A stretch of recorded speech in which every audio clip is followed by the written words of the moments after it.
Hey, thank you so much for clicking on this video. So recently I took a trip to Joshua Tree National Park and here is my review of it.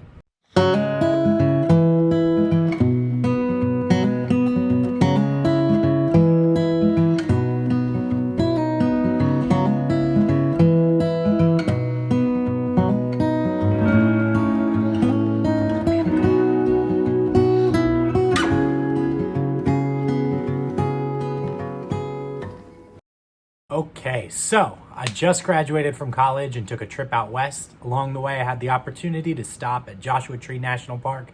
I'm pretty young and, well, to be fair, naive, so I have this wild goal of getting to all 63 national parks and documenting my experience and then ranking and reviewing all of them. So I figured now would be as good of a time as ever to give my own personal review of Joshua Tree. To begin this video, I'm first going to discuss the categories that I think are actually important in reviewing a national park and what I'll be using to judge Joshua Tree. Then I'll get into the history of the park and a little bit of an overview. I'll provide some tips on what I think the best way to experience the park is. Then I'll talk about my personal experience there, things I saw, what I missed out on, stuff like that. And then finally, I'll give my actual review of the park and give it a score. So, since I've never actually reviewed a national park before and I've only been to a couple of them, I first had to do a little bit of research. I stumbled upon a website called morethanjustparks.com.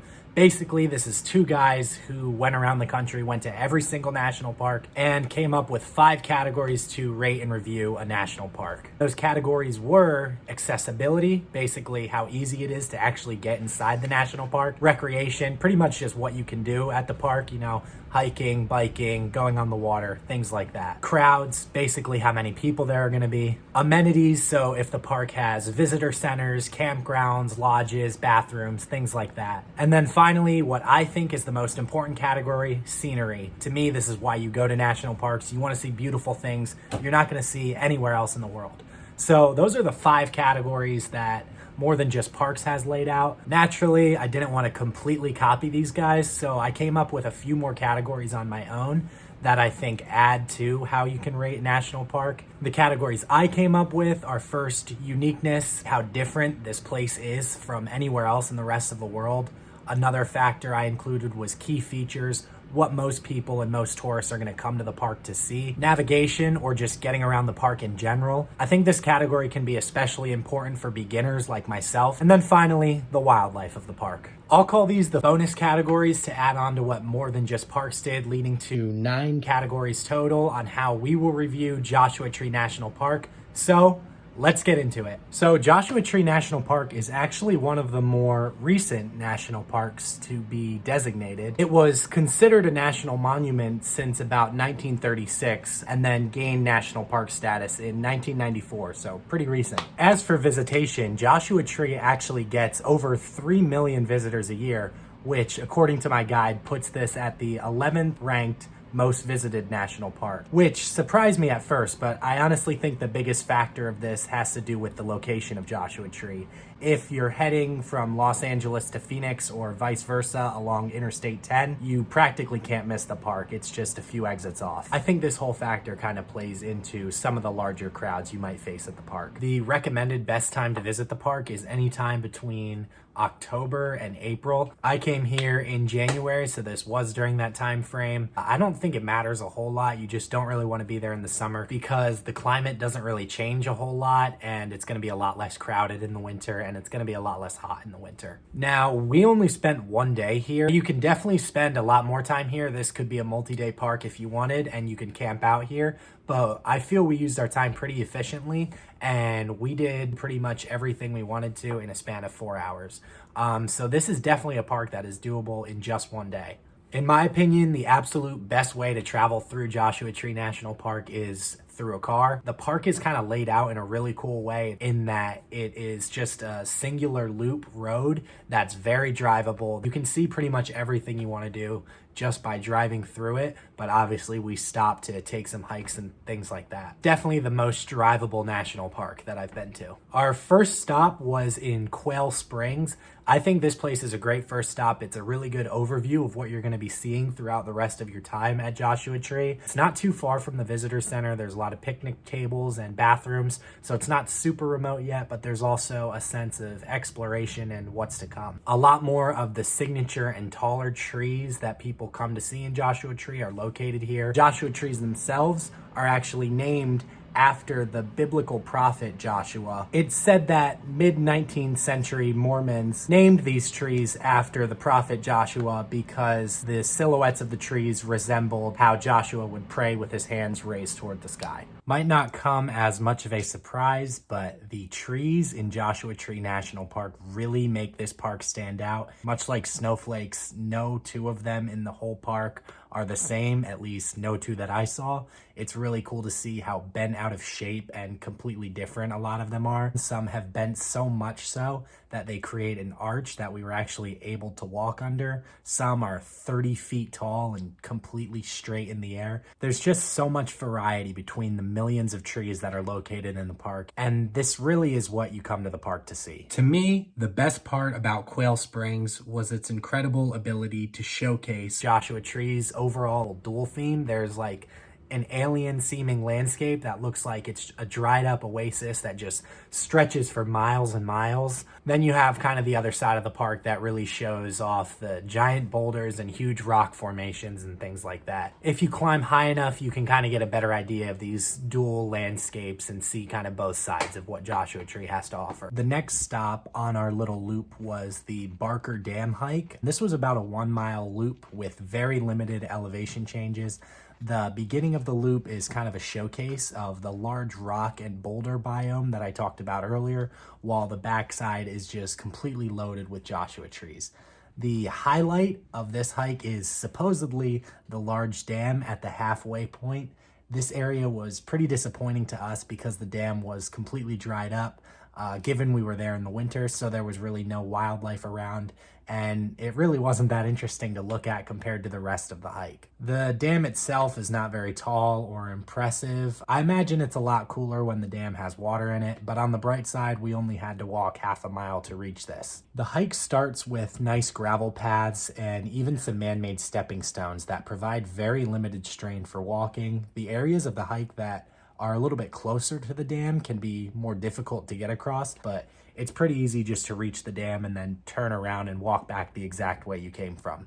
One of my favorite parts of this hike was the petroglyph, I think I'm saying that right, markings that were on some of the rocks. I've never seen anything like this in the natural world before, so that was pretty unique and something that really stood out to me. I recommend using a car that would allow you to access some of the off-roading opportunities at the park. Taking these routes and going super fast across the gravel paths provides an awesome sense of feeling like you're really the only people on the planet. It was really rare to see any other cars on this path, and it also provided a nice shortcut to Skull Rock. Now, getting into Skull Rock, this was the big highlight of the park for me, other than the Joshua trees themselves. It's located in the Jumbo Rocks area of the park.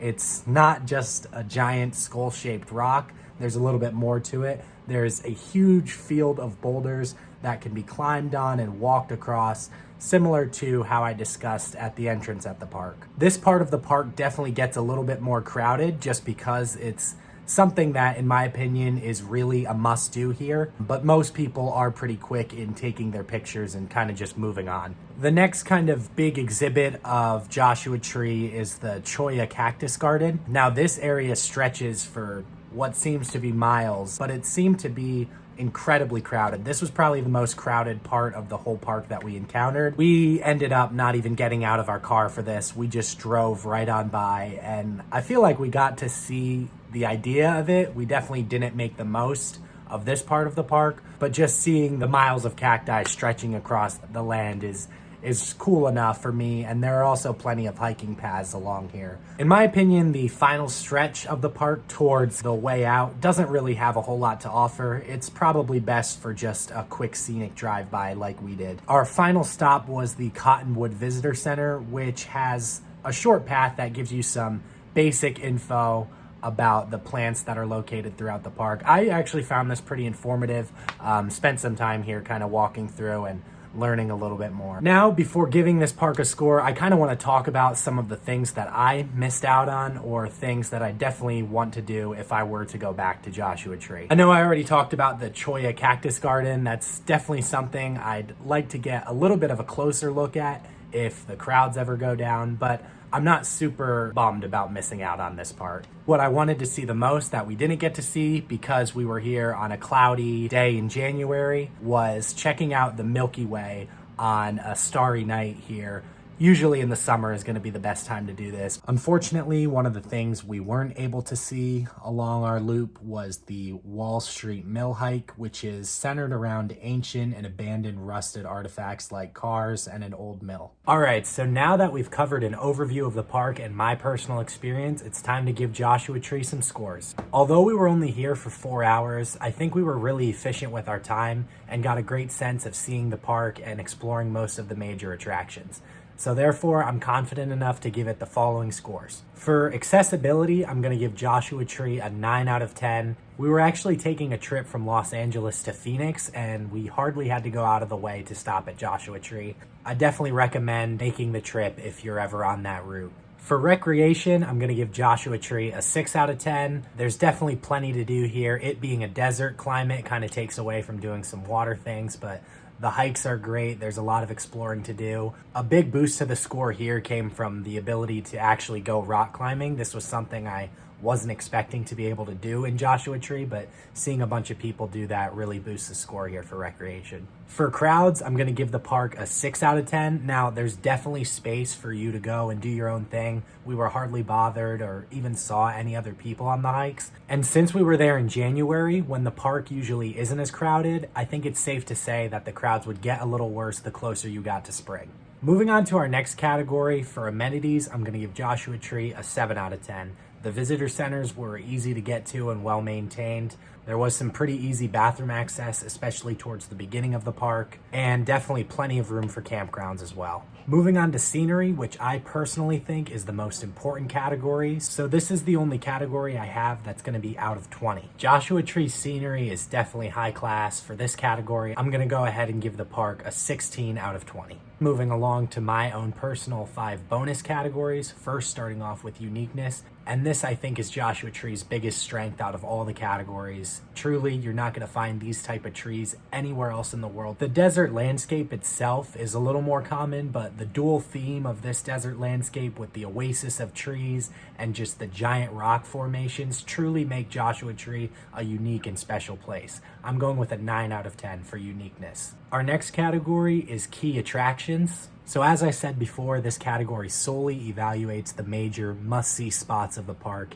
and its signature features. Some of these spots for Joshua Tree include the Barker Dam, Skull Rock, Keys Ranch, and the Hidden Valley rock climbing. Now, although I didn't get to hit all of these spots, the ones I did I felt were crucial to go to, but I really think Joshua Tree itself shines best in the overall aspect of the park and the uniqueness of the area itself. Barker Dam being pretty dry and well, not really much of a dam was a little disappointing. And I think if you only had the ability to stop at one of the key attractions, I'd probably go with Skull Rock. Overall, I'm going to give Joshua Tree a 6 out of 10 for the key attractions category, mostly just because I think the beauty of the park can be experienced pretty much anywhere inside Joshua Tree. So my next category I added was navigation. Basically, I'm looking at how difficult or annoying it is to get around the park, and I think Joshua Tree is the perfect park when it comes to navigation. As I kind of explained earlier, the layout of Joshua Tree is very simple and easy to follow. It's just about a 30-mile loop road that has several stopping points, exhibits, and hikes.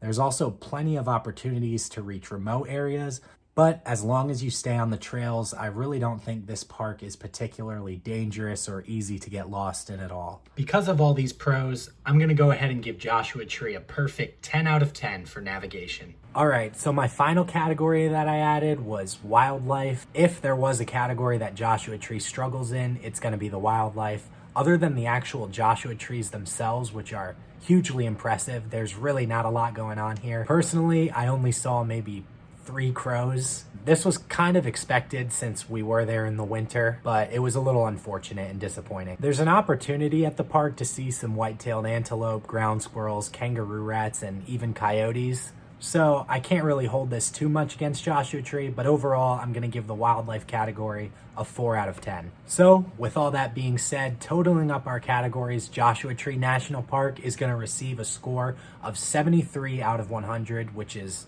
pretty awesome. I referenced more than just parks, and their score averaged out to be pretty much the same as what I gave the park. Now, if this seems a little low, I'm pretty much comparing this to every park that you're going to be able to find in the United States. 99% of state parks or township parks or things like that are going to be much lower rated than Joshua Tree was. So that's going to do it for my very first national park review. I hope you enjoyed the video. I really appreciate you tuning in, and I hope to see you next time.